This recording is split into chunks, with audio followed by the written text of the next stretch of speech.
Hello student. Online class में आप सभी का स्वागत है। हम लोग 11th की फिजिक्स का पहला चैप्टर हम लोग पढ़ रहे हैं। इस क्रम में आज हम जानेंगे डायमेंशन के बारे में, वीमा क्या होता है। तो हमने आपको बताया था कि आप अगर हमारा रेगुलर बेसिस पे आप क्लास हमारा अटेंड करते हैं, आप हमारे सारे क्लास को शुरू से अंत तक देखते हैं, तो आपको पूरी समझ आएगी कि फिजिक्स का जो स्टार्टिंग है और इसको जो हम किस प्रकार से हम आगे बढ़ेंगे, जिससे इसके सारे कंसेप्ट को समझते हुए इसके सारे न्यूमेरिकल को हम लोग कर पाएंगे। तो पहले थ्योरी को अच्छे ढंग से हम लोग कवर करेंगे, जिससे एनसीईआरटी क्वेश्चन या अन्य बुक का जो क्वेश्चन होगा वह आपसे बन पाए। तो चलिए इस क्रम में आज हम लोग पढ़ने वाले हैं, डायमेंशन के बारे में पढ़ने वाले हैं, वीमा क्या होता है। तो वीमा का एक इम्पैक्ट बहुत ज़बरदस्त है, आप इसे 11th की पढ़ाई से जोड़कर नहीं देख सकते हैं।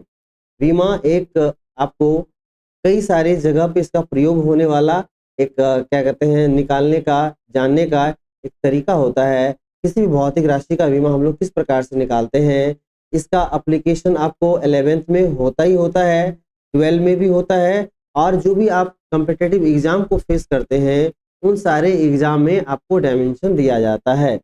तो एक महत्वपूर्ण कंसेप्ट को हम लोग बिल्कुल अच्छी तरीके से समझेंगे, जिससे कि कोई भी डाउट ना रह जाए। चलिए आज की क्लास की शुरुआत करते हैं, बीमा से डायमेंशन से समझने का प्रयास करते हैं कि डायमेंशन क्या होता है, व्हाट इज डायमेंशन। चलिए देखते हैं।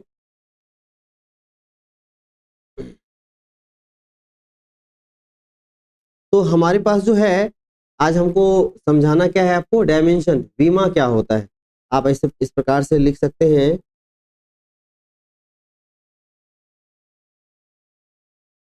बीमा। तो बीमा को आप किस प्रकार से समझेंगे, इसका समझने का कई सारा टर्म है। बीमा का मतलब होता है एक प्रकार का मेजरमेंट, एक प्रकार का मापन होता है। ठीक है, जब हम किसी ऑब्जेक्ट को उसके लंबाई, चौड़ाई, ऊंचाई के संदर्भ में जब हम मापते हैं, तो हमारे पास क्या आता है, एक उसका डायमेंशन वैल्यू आता है। एक होता है एक्चुअल वेट होता है, और एक होता है डायमेंशनल वेट होता है। जिस प्रकार से वेट होता है एक्चुअल और डायमेंशनल, उसी प्रकार से उसका मेजरमेंट होता है। सरल भाषाओं में हम ये कह सकते हैं, मान लीजिए अगर कोई ऑब्जेक्ट है, वह कवर है, अंदर कोई आपको कोई इलेक्ट्रॉनिक्स डिवाइस है, मे बी मोबाइल या लैपटॉप, ये कुछ भी हो सकता है। इसे जब हम कवर करके लाते हैं, ठीक है, जिस हम बॉक्स में लाते हैं, उस पे इस प्रकार का मार्क किया रहता है, इस प्रकार का मार्क किया रहता है। ये क्या है, उसका डायमेंशन का मेजरमेंट है, लंबाई, चौड़ाई और ऊंचाई या मोटाई जो कह लीजिए, उसके संदर्भ में ये उसका मेजरमेंट। ये तो आपको भरवली हमने समझाया कि ये क्या है, डायमेंशन का मतलब हो गया उसका मेजरमेंट।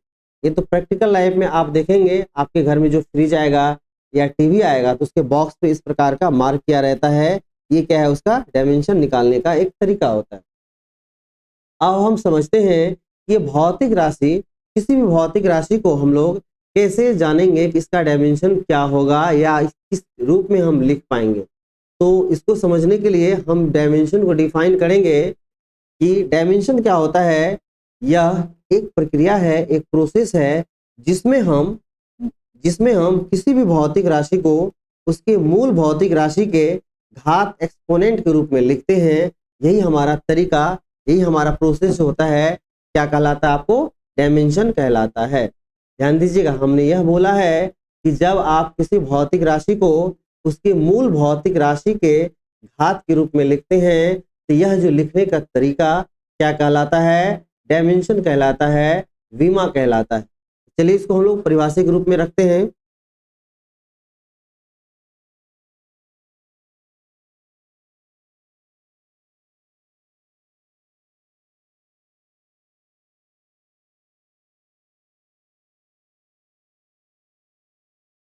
हमने यह लिखा है, जब किसी भौतिक राशि को मूल भौतिक राशि के घात पावर के रूप में लिखते हैं, तो यह प्रक्रिया क्या कहलाता है, आपको वीमा कहलाता है, डायमेंशन कहलाता है। ठीक है, आगे हमने लिखा है, इसमें किसी वस्तु की लंबाई, चौड़ाई और ऊंचाई का मापन होता है। आप इसमें क्या करते हैं, किसी भी वस्तु का लंबाई को, चौड़ाई को और ऊंचाई को मापते हैं, यह क्या कहलाता है, आपको डायमेंशन कहलाता है।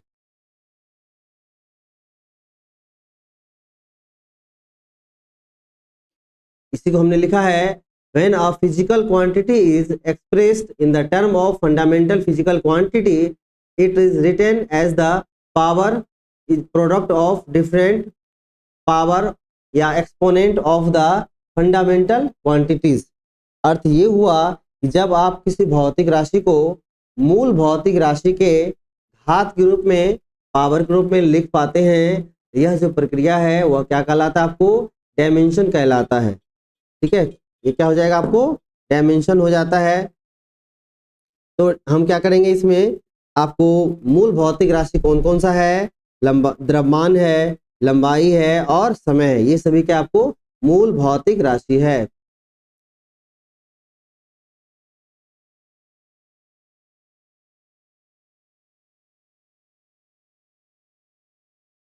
देखिए हमने क्या किया, एक एग्जाम्पल के तौर पे क्षेत्रफल को ले लिया। ठीक है, क्षेत्रफल क्या है? मूल भौतिक राशि नहीं है।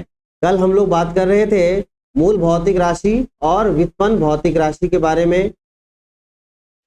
तो मूल भौतिक राशि क्या होता है? जो किसी अन्य भौतिक राशि पर निर्भर नहीं रहता है, वह कहलाता है आपको मूल भौतिक राशि। और व्युत्पन्न भौतिक राशि क्या है? जो किसी अन्य राशि या मूल भौतिक राशि पर निर्भर रहता है, वह कहलाता है आपको व्युत्पन्न भौतिक राशि। कल हम लोग फंडामेंटल फिजिकल क्वांटिटी मूल भौतिक राशि को डिफाइन किए थे और हमने कहा था कि मूल भौतिक राशि क्या है, कितना है? केवल 7 है। उन 7 का नाम हमने बताया था। उसमें जो शामिल था आपको लंबाई था, द्रव्यमान, समय, विद्युत धारा, तापमान, पदार्थ की मात्रा और ज्योति तीव्रता। ये 7 क्या आपको मूल भौतिक राशि। तो जो किसी अन्य राशि पर निर्भर ना करे वह कहलाएगा आपको मूल भौतिक राशि। अब इसके बाद है आपको भौतिक राशि का जो दूसरा प्रकार है वह है आपको व्युत्पन्न भौतिक राशि, ड्राइव्ड फिजिकल क्वांटिटी। अब ड्राइव्ड फिजिकल क्वांटिटी को थोड़ा समझ लेते हैं, उसके बाद हम लोग आएंगे इसमें डायमेंशन कैसे निकालेंगे। ड्राइव्ड फिजिकल क्वांटिटी ये होता है कि ऐसी भौतिक राशि जो किसी मूल भौतिक राशि पे निर्भर करे या किसी अन्य राशि पर निर्भर करे, वह कहलाएगा आपको व्युत्पन्न भौतिक राशि। ठीक है, इसमें हम लोग एग्जाम्पल में क्या ले सकते हैं? क्षेत्रफल ले सकते हैं। क्षेत्रफल में क्या होता है? लंबाई गुना चौड़ाई। तो क्षेत्रफल में किसी आयत का क्षेत्रफल होता है लंबाई गुना चौड़ाई होता है। जैसे मान लीजिए यह जो क्षेत्र बनेगा, यह जो क्षेत्र बनेगा इसमें लंबाई भी है और चौड़ाई भी। ठीक है, तो हम जब ये क्या है आपको क्षेत्रफल क्या है? व्युत्पन्न भौतिक राशि है जिसमें लंबाई और चौड़ाई दोनों है, लंबाई और चौड़ाई दोनों है। यहाँ पर एक कंसेप्ट को बिल्कुल ध्यान से देखने और समझने का जरूरी है। देखिए यहाँ पर हम लंबाई या चौड़ाई दोनों लेंगे, तो दोनों के लिए हम लोग क्या करेंगे? समान यूनिट और समान संकेत का प्रयोग करेंगे। लंबाई के लिए भी हम लोग क्या कर सकते हैं? संकेत एल का प्रयोग कर सकते हैं और चौड़ाई के लिए भी एल। क्यों? यहाँ पर लंबाई और चौड़ाई को हम लोग समान दृष्टिकोण से क्यों देखें? सवाल उठता है कि लंबाई और चौड़ाई क्या समान होता है? जब आप मैथ के नज़र से देखिएगा तो लंबाई और चौड़ाई में अलग अलग अंतर है, लेकिन जब आप फिजिक्स के नज़र से देखते हैं तो लंबाई भी क्या होता है? दो बिंदुओं के बीच की दूरी, length of path between 2 point को हम लोग क्या बोलेंगे? लंबाई। और दो बिंदुओं के बीच की दूरी को ही हम लोग क्या बोलते हैं? चौड़ाई। दोनों के नॉमेरिकल वैल्यू में अंतर हो सकता है, लेकिन दोनों क्या है? समान प्रकार का भौतिक राशि है। दोनों का यूनिट समान होगा, दोनों का डायमेंशन समान होगा और दोनों की जो संकेत है चाहे लंबाई या चौड़ाई या ऊंचाई को लिखने का, ये क्या होगा? आपको समान होगा। इस छोटे से पॉइंट्स को समझना जरूरी था, क्योंकि आप लोग क्या कीजिएगा यहाँ पे गलती कर सकते हैं। हम आपको ये बता रहे थे कि लंबाई के लिए हम लोग क्या लिखेंगे? संकेत एल, और चौड़ाई के लिए क्या लिखेंगे? एल। तो क्या है? लंबाई और चौड़ाई समान प्रकार का भौतिक राशि है, इसलिए हम लिख सकेंगे एल का स्क्वायर। और विमा को हमेशा बड़ी कोष्ठ के अंदर रखते हैं, और ये क्या आ गया आपको? एल का स्क्वायर। देखिए हम चले थे क्षेत्रफल से और पहुंच गए क्या? लंबाई के। ध्यान दीजिएगा, इधर हम लोग लिख लेते, ये क्या है? ये है आपको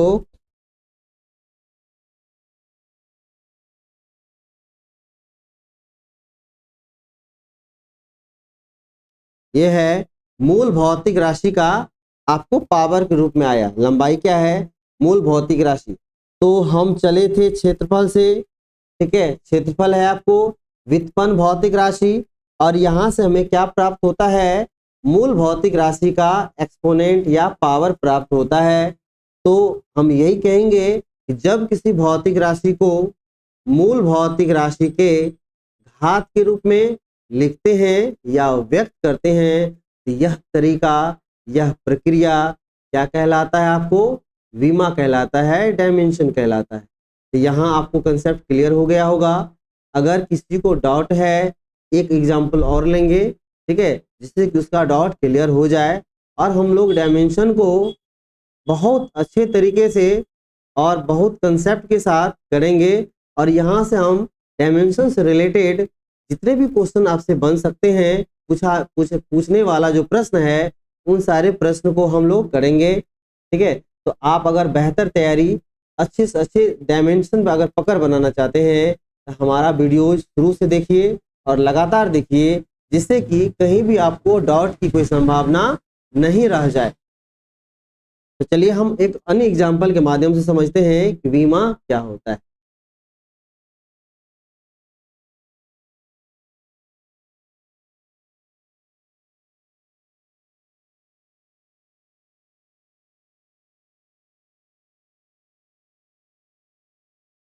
अब हम लोग लेते हैं यही, यहाँ पे जो क्षेत्रफल को हमने निकाला था, यहाँ पे हमने क्या किया, आपको समझा दिया है, ठीक है।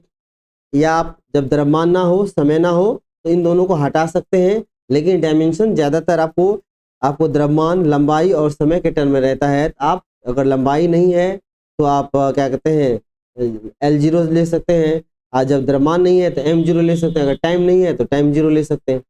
अब हम लोग चलते हैं आयतन पे।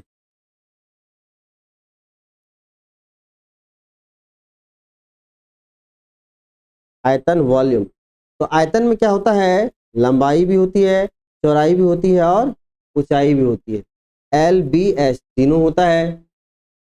अभी हमने अभी अभी हमने आपको समझाया ये था कि फिजिक्स में जब दो भौतिक राशि के पास समान प्रकार का गुण हो, तो उसमें उसके लिए हम समान संकेत का और यूनिट का प्रयोग करते हैं। ये भी लंबाई है, चौड़ाई है और ये ऊंचाई है। तो तीनों क्या होता है? दो निश्चित बिंदु के बीच की दूरी है, तीनों का यूनिट समान होगा, संकेत समान होगा। तीनों के लिए हम क्या करेंगे? समान संकेत का प्रयोग करेंगे, और तीन टर्म है तो L³ हो जाएगा। और डायमेंशन हमेशा बड़ी कोष्ठ में लिखते हैं। देखिए, चले थे व्युत्पन्न भौतिक राशि। आयतन क्या है आपको? व्युत्पन्न भौतिक राशि। क्यों है व्युत्पन्न भौतिक राशि? क्योंकि यह क्या हो रहा है? लंबाई के पावर के रूप में लिखा जा रहा है। लंबाई क्या आपको मूल भौतिक राशि है, तो ऐसी भौतिक राशि जो मूल भौतिक राशि के घात के रूप में, जिसको या मूल भौतिक राशि के टर्म में जिसे लिखा जाता है, या जो मूल भौतिक राशि से प्राप्त होता है, इसी को हम लोग बोलते हैं व्युत्पन्न भौतिक राशि, जिसे कि हमने दूसरे कैटेगरी में रखा था, आपको हम समझा दिए हैं। तो आपको मूल भौतिक राशि भी समझ में आ गया होगा, और व्युत्पन्न भौतिक राशि क्या होता है वो भी समझ में आ गया होगा। इसी के बारे में हम अभी से बता रहे हैं आपको कि जो मूल भौतिक राशि से प्राप्त होता है या जो किसी पर निर्भर करता है, वह क्या कहलाता है? आपको व्युत्पन्न भौतिक राशि कहलाता है। क्योंकि आयतन क्या हो रहा है? आपको लंबाई के पावर पर निर्भर कर रहा है। तो आयतन क्या हो जाएगा? जो लंबाई पर निर्भर करेगा, अर्थात मूल भौतिक राशि पर निर्भर करेगा, वह कहलाएगा आपको व्युत्पन्न भौतिक राशि। तो व्युत्पन्न भौतिक राशि में क्षेत्रफल भी है, आयतन भी है, और जो टर्म हो सकता है उनको भी हम लोग देख लेते हैं।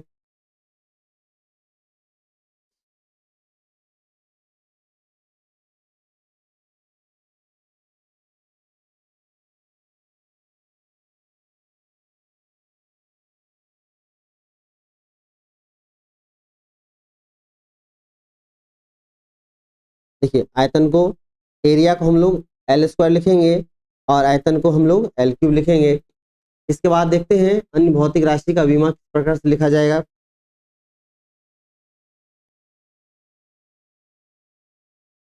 देखिए, अब अन्य भौतिक राशि क्या लेते हैं हम लोग? घनत्व लेते हैं।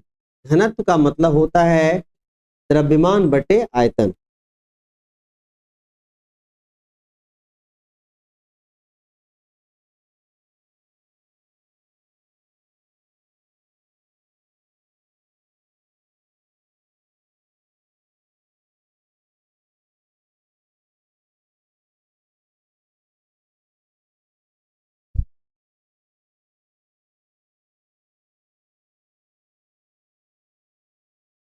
द्रव्यमान बटे आयतन, मास बाय वॉल्यूम क्या कहलाएगा आपको? डेंसिटी कहलाएगा।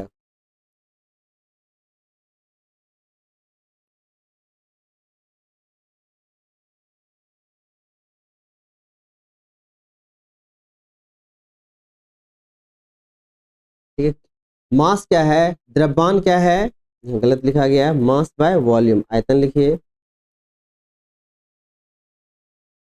देखिए, द्रव्यमान क्या है? द्रव्यमान एक मूल भौतिक राशि है, यह किसी पर निर्भर नहीं करता है। तो मूल भौतिक राशि को हम लोग क्या करते हैं? संकेत रूप में लिख देते हैं। और आयतन में क्या होता है? आयतन का भी निकाले हैं, एल क्यूब है। जब हम दोनों को सॉर्ट आउट करते हैं, एक साथ लिखते हैं, क्योंकि ये अलग भौतिक राशि है और ये अलग भौतिक राशि है, दो अलग अलग भौतिक राशि को जब हम एक साथ लिखेंगे, ये इस प्रकार से लिखाएगा, एम एल पे पावर -3। इसमें समय नहीं है तो आप टी को जीरो कर सकते हैं, जो टर्म ना हो उसको आप लोग जीरो करके, क्योंकि डायमेंशन में हम लोग एम एल टी के टर्म में आदत हो जाती है लिखने का, तो आप लिख सकते हैं, नहीं तो आप क्या लिख सकते हैं? एल पे पावर -3, एम एल पे पावर -3 लिख सकते हैं। लेकिन यह बेहतर रिप्रेजेंटेशन है, तो हम लोग यही लिखेंगे, एम एम पे पावर कुछ नहीं है तो 1, एल पे पावर -3 और टी पे पावर क्या है आपको? 0। तो ये हो गया आपको घनत्व का डायमेंशन हो गया।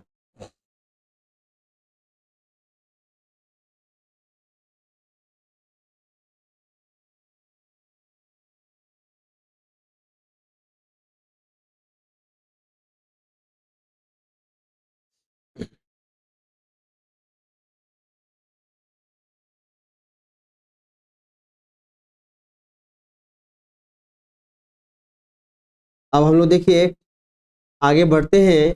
अगला जो टर्म है यह है वेग और चाल। जब हम लोग काइनेमेटिक्स पढ़ेंगे, गति के कारण को जानेंगे और वहां पर हम लोग विस्तार पूर्वक पढ़ेंगे, वेग क्या होता है, दूरी क्या होता है, चाल क्या होता है। लेकिन अभी क्या करना है आपको? कई सारे भौतिक राशि का प्रैक्टिस करना है, जिससे आप भी एक्सपर्ट हो जाए, अपने विषय का आप लोग मास्टर हो जाए। ठीक है, आपको फिजिक्स का अगर मास्टर बनना है तो अधिक से अधिक प्रैक्टिस की जरूरत है। बिना प्रैक्टिस के परफेक्शन नहीं आता है। आप अगर अपने अंदर परफेक्शन लाना चाहते हैं तो कई सारे क्वेश्चन को कीजिए, डिफरेंट प्रकार के आपको जो क्वेश्चंस हैं जो कि एग्जाम में पूछे गए हैं, उन सारे क्वेश्चन को करने से आपका कंसेप्ट बिल्कुल क्लियर हो जाएगा। तो चलिए हम, तो किसी भी भौतिक राशि का डायमेंशन लिखने के लिए जो सबसे अनिवार्य टर्म है वह है उसका फॉर्मूला, और फॉर्मूला निकलता है परिभाषा से। तो हम जितना रिक्वायर होगा आपको डायमेंशन के लिए, उतना हम आपको एक्सप्लेन करेंगे, और विस्तार पूर्वक की बात आएगी तो हम उस यूनिट को प्रॉपर यूनिट में हम लोग विस्तार पूर्वक पढ़ेंगे। तो अब हमारे पास आता है वेग या चाल। तो हम लोग बारी बारी से थोड़ा अलग अलग करके इसको देखते हैं कि वेग और चाल को हम लोग क्या लिख सकते हैं।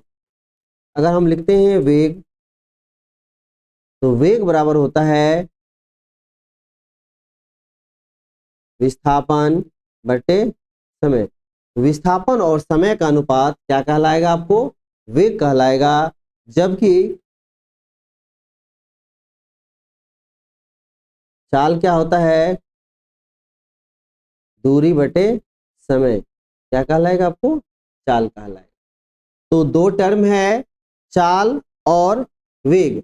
हम दोनों को या करके क्यों लिख दिए हैं? वेग और चाल को हमने क्या किया है? इक्विवेलेंट माना है, समतुल्य माना है। एग्जैक्ट बराबर नहीं होता है, लेकिन हम कह सकते हैं कि दोनों का अर्थ जो होता है, मीनिंग होता है, अलग अलग नहीं आता है, इसलिए हम दोनों को हम या करके लिख दिए। तो चाल क्या होता है? दूरी बटे समय। तो और इसको यहाँ पे एक डायग्राम ले लेते हैं।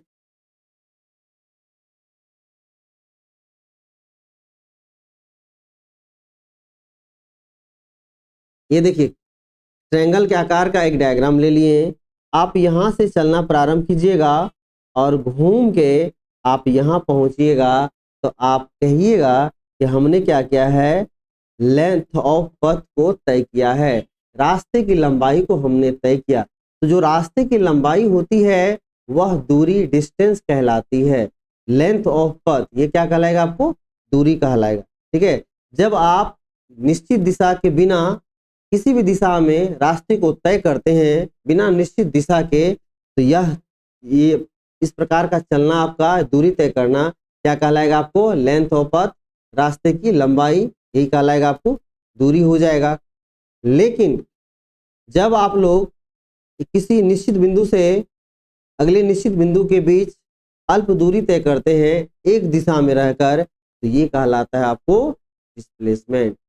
हम लोग इस प्रकार से बोलेंगे, the shortest distance between initial position to final position in definite direction is called displacement.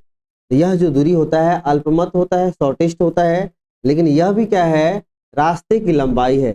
आप अगर कहीं अपने दोस्तों से मिलने के लिए अलग अलग गलियों से होकर गुजर के जाते हैं, तो यह आपने क्या किया है, दूरी तय किया है।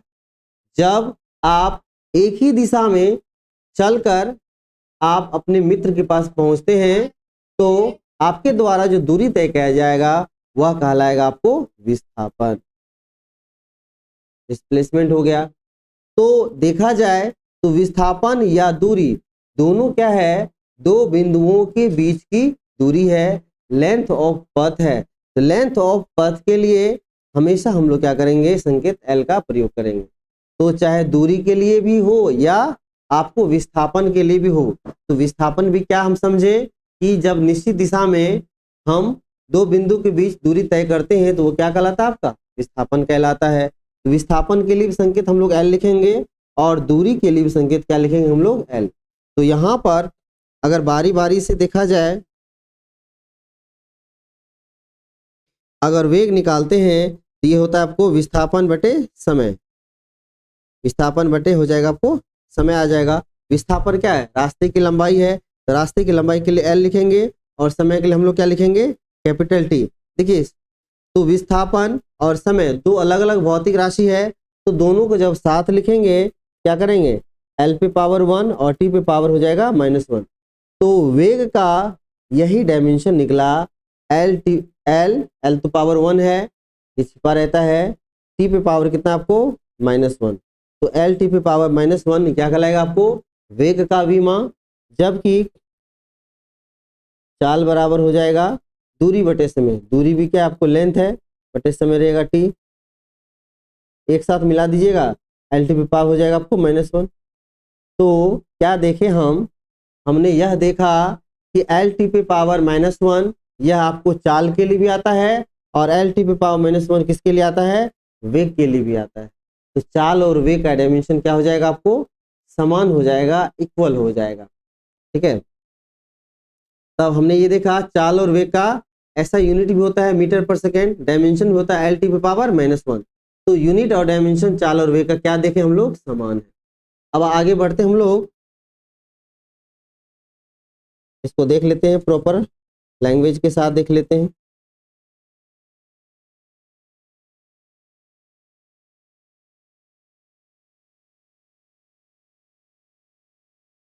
अब हम लोग देखेंगे त्वरण क्या होता है, एक्सेलरेशन। तो त्वरण जिस प्रकार से हमने अलग अलग भौतिक राशि को अभी तक आपको डिफाइन करके दिखाए, अब हम लोग जानेंगे त्वरण क्या होता है। The rate of change of velocity with respect to time is called acceleration. जब समय के साथ वेग में परिवर्तन होता है क्या कहलाता है, आपको त्वरण कहलाता है। तो त्वरण को अगर जानना है, त्वरण को हम लोग स्मॉल ए द्वारा लिखते हैं, स्मॉल ए बराबर क्या हो जाएगा, v बटे टी हो जाएगा। वेग बटे समय क्या कहलाएगा, आपको त्वरण कहलाएगा। वेग या चाल का क्या निकाले थे अभी हम लोग, एल टी पे पावर -1, और यहाँ दोबारा से एक समय है, इसके लिए लिखेंगे कैपिटल टी, और ये जब पुनः वापस जाएगा तो ये हो जाएगा आपको एल टी पे पावर, पहले से -1 है, अगेन -1। तो देखिएगा ये क्या आपको समान भौतिक राशि है, तो समान भौतिक राशि के घात को जोड़ा या घटाया जा सकता है। यहाँ से लिखेंगे एल टी पे पावर -2।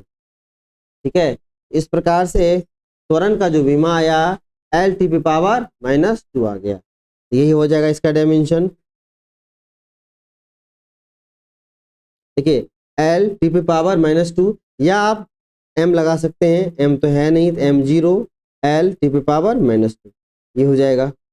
ये क्या हो गया, आपको त्वरण का विमा हो गया। आज हम उम्मीद आपसे कर सकते हैं कि आपने हमारे तरीके को ध्यान से देखा होगा और आज का क्लास आपको 99 नहीं 100% समझ में आया हो। अगर आपको नहीं आया है, 1-8% अगर कहीं समझ में नहीं आया है, तो आप बिल्कुल वीडियो को शुरू से ठंडे दिमाग से देखिए और जहां अगर लगे आप हमें कमेंट करके बताइए क्या दिक्कत आ रही है या हमारा पढ़ाया हुआ समझ में आ रहा है। आप अगर समझ पा रहे होंगे तो भी कमेंट करना है, अगर नहीं समझ पा रहे हैं तो भी कमेंट कीजिए। ऐसा लगता नहीं है, अगर आप ध्यान से देखिएगा तो आपको समझ में नहीं आएगा। हम लोग बिल्कुल सरल से सरल भाषाओं में एग्जाम्पल को आपके सामने प्रस्तुत करके चीज़ों को एक्सप्लेन कर रहे हैं जिससे कि समझ में 100% आए। तो हम लोग मिलते हैं अगले क्लास में। आप बने रहिए हमारे साथ, देखते रहिए फिजिक्स का पहला चैप्टर का। मिलते हैं अगले क्लास में। धन्यवाद।